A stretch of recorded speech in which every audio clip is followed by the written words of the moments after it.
Selamat siang semuanya. Di sini saya akan menjelaskan pemerintahan Belanda versus Perang Padri. Dengan nama saya Aprilia dari kelas 11-9. Pemerintahan Kerajaan Belanda. Pertama, Letnan Kolonel Raff. Perannya itu pemerintah Hindia Belanda. Masa jabatan sekitar tahun 1821. Lokasi kerajaannya ada di Belanda. Letnan Kolonel Raff ini merupakan salah satu tokoh awal yang memimpin pasukan Belanda dan mendirikan benteng pertahanan di Batu Sangkara. Yang kedua ada Jenderal Let de Kock. Identitasnya sebagai seorang perwira militer dan lokasi kerajaannya ada di Belanda. Jenderal de Kock ini terlibat dalam strategi keseluruhan perang dan dianggap memimpin pasukan Belanda di periode lanjut. Yang ketiga ada Jenderal Kokius atau Frans David Kokius. Identitasnya sekarang perwira militer. Belanda berpangkat jenderal. Lokasi kerajaan ada di Belanda. Jenderal Kokius ini juga merupakan salah satu jenderal Belanda yang memimpin pasukan dalam perang Belanda. Kebijakan apa sih yang dipakai oleh Belanda? Yang pertama, memanfaatkan konflik awal, Belanda masuk ke Minangkabau karena diundang oleh kaum adat yang terdesak oleh kaum Padri. Yang kedua, perjanjian Masang pada tahun 1825, Belanda membuat perjanjian dengan kaum Padri yang dipimpin oleh Tuanku Imam Bonjol.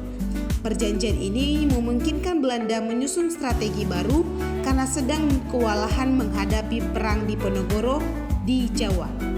Yang ketiga, mengambil keuntungan dari pecah belah dan strategi licik. Belanda terus menyusup dan melakukan strategi hingga berhasil menguasai benteng pertahanan kaum Padri. Salah satunya Benteng Bonjol pada tahun 1877. Nah, pemerintah kerajaan Padri. Yang pertama itu ada Tuanku Imam Bonjol yang beridentitas pemimpin gerakan Padri melawan Belanda. Masa jabatannya itu sebagai pahlawan nasional. Lokasi kerajaannya ada di Padri. Nah, Tuanku Imam Bonjol pemimpin utama gerakan Padri yang gigih dan pemberani. Ia menjadi simbol pahlawan Minangkabau terhadap Belanda dan menggunakan strategi yang gerilya. Yang kedua ada Tuanku Nan Renceh. Identitasnya seorang utama memimpin perang Padri melawan Belanda dari tahun 1803 sampai 1838. Lokasinya itu ada di Kerajaan Padri. Tuanku Nan Renceh ini adalah salah satu pemimpin generasi pertama gerakan Padri yang juga berperan dalam perlawanan yang sengit melawan Belanda, terutama di daerah Paguruyung. Yang ketiga, Tuanku Pasamaan. Identitas seorang utama dan memimpin di Sumatera Barat. Masa jabatan pada masa awal abad ke-18. Tuanku Pasaman ini pemimpin Padri yang memiliki pengaruh kuat di wilayah Pasaman dan memimpin serangan ke kerajaan Paguruyung di awal Perang Saudara.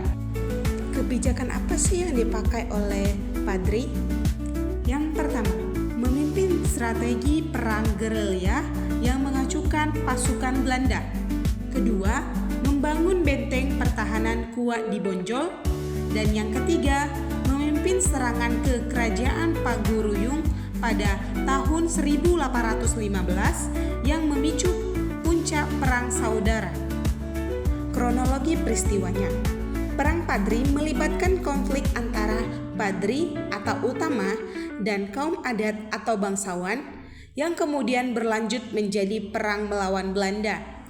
Awalnya pada 1803, kaum Padri menentang tradisi adat yang dianggap tidak sesuai dengan Islam. Kemudian pada 1821, pihak adat terdesak meminta bantuan Belanda. Keduanya mendatangi yang menjadi awal keterlibatan langsung Belanda dan perang dimulai dengan serangan terhadap pos-pos Belanda. Perang berlangsung dalam beberapa fase, termasuk goncangan senjata 1824 dan 1825, atau untuk mengalihkan fokus ke perang Diponegoro di Jawa. sebelum akhirnya berlangsung hingga Belanda menguasai wilayah tersebut pada 1938 setelah perlawanan berakhir di beberapa benteng, termasuk jatuhnya benteng Tuanku Imam Bonjol pada 1837 dan benteng Tuanku Tambusai pada 1838. Sekian itu saja yang bisa saya sampaikan. Sampai jumpa. Terima kasih.